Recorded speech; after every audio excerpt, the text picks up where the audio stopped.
সদ্য সিবিআই যে 32 পাতার চার্জশিট দিয়েছে পুরসভা দুর্নীতি নিয়ে, তাতে 17টা যে পুরসভার নাম উল্লেখিত রয়েছে তার মধ্যে সর্বোচ্চ পর্যায়ে কে আছে জানেন? একটি পুরসভা, যে পুরসভার নাম হচ্ছে দক্ষিণ দমদম পুরসভা। সেই দক্ষিণ দমদম পুরসভা সেখানকার মন্ত্রীবর হচ্ছেন ব্রাত্য বসু। আমি এটা দিয়ে আজকে সন্ময় স্পিক্সে শুরু করলাম, তার কারণ একটি অডিও এবং ভিডিও ভাইরাল হয়ে আমাদের কাছে এসছে আমাদের দফতরে। আমরা সত্যতা যাচাই করতে পারিনি, কিন্তু অডিওটা শুনলে আপনি চমকে উঠবেন। 21শে জুলাই আশাকর্মীরা কেন 21শে জুলাইয়ের সমাবেশে যায়নি তার জন্য প্র্যাকটিক্যালি বাপ তুলে হুমকি দিচ্ছেন।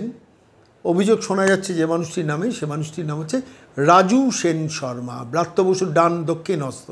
রাজু সেন শর্মা নামটা মনে আছে, যেখানে সে ব্রাত্য বসু সংক্রান্ত কিভাবে চাকরি দিয়েছেন, স্কুলে শিক্ষকতার চাকরি দিয়েছেন, কোন তৃণমূল কাউন্সিলর বলাতে ব্রাত্য বসু 100 জনের ওপর তার কোটায় চাকরি দিয়েছেন, সেসব বলেছেন রাজু সেন শর্মা। যে ভিডিওটা আমাদের নতুন বাংলা থেকে ভাইরাল হয়ে গিয়েছিল, সেই রাজু সেন শর্মার দিকে অভিযোগের আঙুল। তার বিরুদ্ধে অভিযোগ করছেন কে? আশাকর্মীরা। সেই আশাকর্মীদের ডেকেছেন, ডেকে বাপ তুলে হুমকি দিচ্ছেন, দেখে নেবো, হ্যান করবো, ত্যান করবো। 21শে জুলাইয়ের সমাবেশে আপনারা কেন যাননি? আশাকর্মীরা কত মাইনে পান? খুব সামান্য মাইনে পান। এ রাজ্যের সবথেকে কম মাইনে পাওয়া লোকেদের মধ্যে রয়েছেন আশাকর্মীরা। সেই আশাকর্মীদের ডেকে একদম বাপান্ত করছেন। অডিওটা মনোযোগ দিয়ে শুনবেন। আমি অডিওটা আজকে পুরোটা আপনাদের শোনাবো। শুনলে চমকে যাবেন। একজন কাউন্সিলর, সিটিং কাউন্সিলর, আশাকর্মীরা সরকারি কর্মী, মানে তারা কন্ট্রাকচুয়াল কর্মী ঠিকই, কিন্তু প্র্যাকটিক্যালি তারা সরকারের চাকরি করে এবং কেন্দ্রীয় সরকারের আর্থিক সহায়তায় তাদের মাইনে হয় পশ্চিমবঙ্গ সরকারের। পশ্চিমবঙ্গ সরকার তাদের মাইনে বাড়ায় না, দিনের পর দিন তারা অবহেলিত, উপেক্ষিত। সেই আশাকর্মীদের, মহিলা কর্মীদের একজন পুরুষ মানুষ, তিনি কাউন্সিলর, নাম তার রাজু সেন শর্মা, ডাকাবুকো, দক্ষিণ দমদম পুরসভার ডাকাবুকো কাউন্সিলর। তার কোটায় ব্রাত্য বসু কতজনকে চাকরি দিচ্ছেন জানি না। এই 329 জন যে অয়নশীলের কোটায় চাকরি হয়েছে, অবৈধভাবে চাকরি হয়েছে, সিবিআই যে নামে যে ব্যাপারে চার্জশিট দিয়েছে, সেই 329 জনের মধ্যে এই রাজু সেন শর্মার কতজন আছে সেটাও আমরা জানি না। কিন্তু প্রশ্নটা হলো, কিভাবে চলছে পুরসভাগুলো? আশাকর্মীদের বাধ্যতামূলক 21শে জুলাইয়ের সমাবেশে যেতে হবে, কেন যাননি? তার জন্য মহিলাদের ডেকে, অসহায় গরিব মহিলাদের ডেকে বাপান্ত করছেন একজন পুরুষ তৃণমূল কংগ্রেসের কাউন্সিলর, নাম তার রাজু সেন শর্মা। ভাইরাল হওয়া এই অডিওটা আমাদের কাছে এসছে। আমি আপনাদের আজকে সন্ময় স্পিক্সে দেখাচ্ছি, শুনুন, ভালো করে শুনুন। ছবিটা দেখাচ্ছি না, কিন্তু অসহায়ভাবে কিভাবে মহিলারা অত্যাচারিত হন এ রাজ্যে।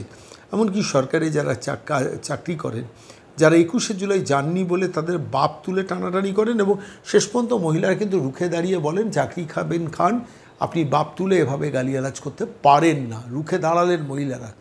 শেষ পর্যন্ত তাদের কপালে কী দুঃখ আছে জানি না, কিন্তু ভাইরাল হওয়া এই অডিওটা আমার মনে হয়েছে বাংলার মানুষের প্রত্যেকটা ঘরে ঘরে শোনা দরকার, কীভাবে তৃণমূল রাজত্ব চালাচ্ছে কাউন্সিলরদের দিয়ে এই পশ্চিমবঙ্গে।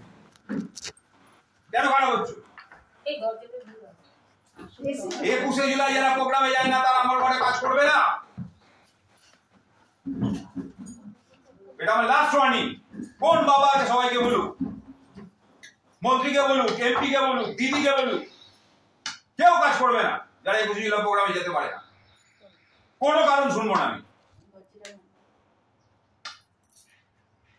অন্য প্রোগ্রামে হলে আমি এত কিছু বলতাম না। কাউকে কাজ করতে হবে না, আমি একা ডেঙ্গুর কাজ করে দেবো।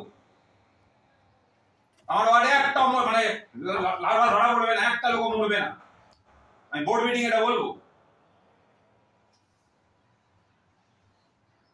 সবকিছু একটা সীমা আছে। আমি অনেক কিছু দেখি, কিচ্ছু বলি না। অনেক প্রোগ্রামে অনেক মেয়েরা যায় না, কিন্তু যে মেয়েরা, যে ছেলেরা 21শে জুলাই প্রোগ্রামে যায় না, তারা আমার ওয়ার্ডে কাজ করবে না, অন্য যে কোনো জায়গায় কাজ খুঁজে নি। সবাইকে তোমাদের আর কিছু বলতে হবে না। তোমরা কেন খারাপ হচ্ছ?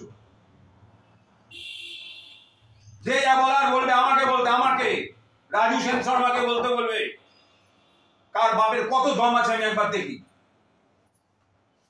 দাদা আমাদের বাবা কিছু করতে আসে না, দাদা বাবা তুলে কথা দেবেন না। হ্যাঁ দাদা দমদমে তোমাদের ওই বাবা না, অনেক বাবা আছে তো। আপনি বাবা তুলে কথা বলেছেন, আপনি সেটা বলেননি। যা ইচ্ছা করে নিন, আপনারা যান, আপনার ওয়ার্ডে কাজ করি বলে করবেন না, আমার ওয়ার্ডে কাজ হবে না। যারা দিদির এই প্রোগ্রামে যেতে পারে তাদের এই ওয়ার্ডে কাজ হবে না। আপনিও তো বাজে কথা বললেন।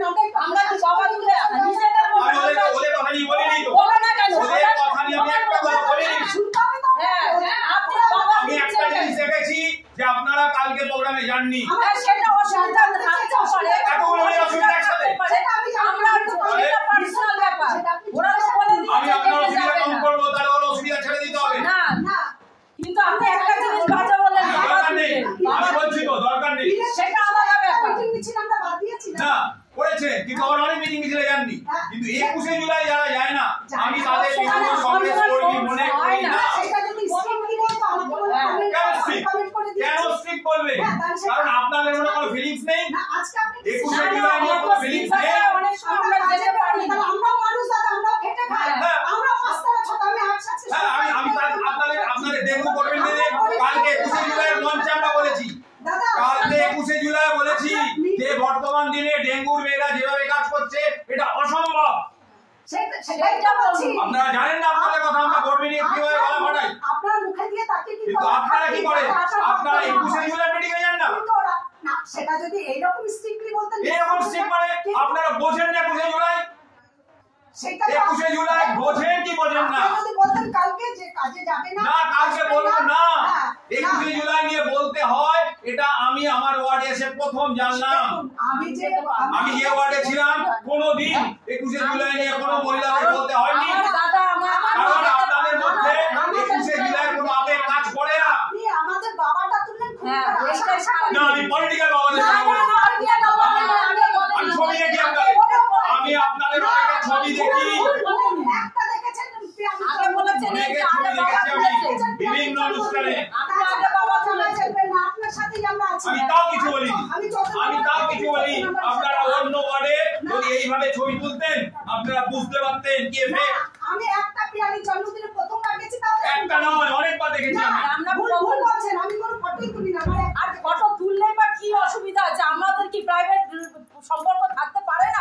অন্য ওয়ার্ডে কাজ করে বলতেন কেন উনি আমার খবর দিদি, নিন, খবর নিন। উনি আমার দিদি, আমি কি খবর প্রাইভেট নিন। করতে পারি না? হ্যাঁ, পারেন। ঠিক আছে, তাহলে আপনি এক কথা ঠিক আছে, বলছেন। আপনি ওটাই করুন। হ্যাঁ, ঠিক আছে, আপনি ওটাই। ঠিক আছে। ঠিক আছে, যান। তাহলে আপনি বাবা তুলতে পারেন না। হ্যাঁ পলিটিক্যাল বাবাদের বলেছি না, আবার না, একবারও বলেননি। হ্যাঁ ওটা বুঝে নিতে হবে, ওটা বুঝে নিতে হবে।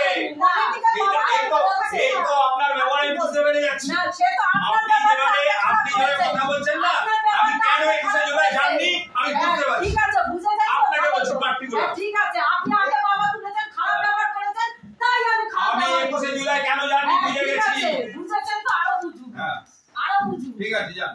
আমি বলছি তো আপনি আগে বাবা তুলে খারাপ ব্যবহার করেছেন, তাই আমি খারাপ আমি ব্যবহার বুঝে করতে গেছি বাধ্য হই। আপনি কেন 21শে জুলাই হ্যাঁ, জাননি ঠিক বুঝে আছে, গেছি। বুঝেছেন তো বুঝুন। ঠিক আছে, এতক্ষণ বসে সময় নষ্ট করে যাচ্ছে। যার কি জানো, সবার কাছে মাথা বিক্রি করে দিইনি, যে যা বলবে সব শুনতে হবে। এই কথা বলবে, ওই কথা বলবে, সবার মাথা বিক্রি করে দিইনি আমরা। কিছু বলবে না? একটা ইয়ের 5,000 টাকা কাজের জন্য মাথা বিক্রি করে দিইনি। ছাড়ালে ছাড়িয়ে দেবে। আপনি হ্যাঁ হ্যাঁ যান।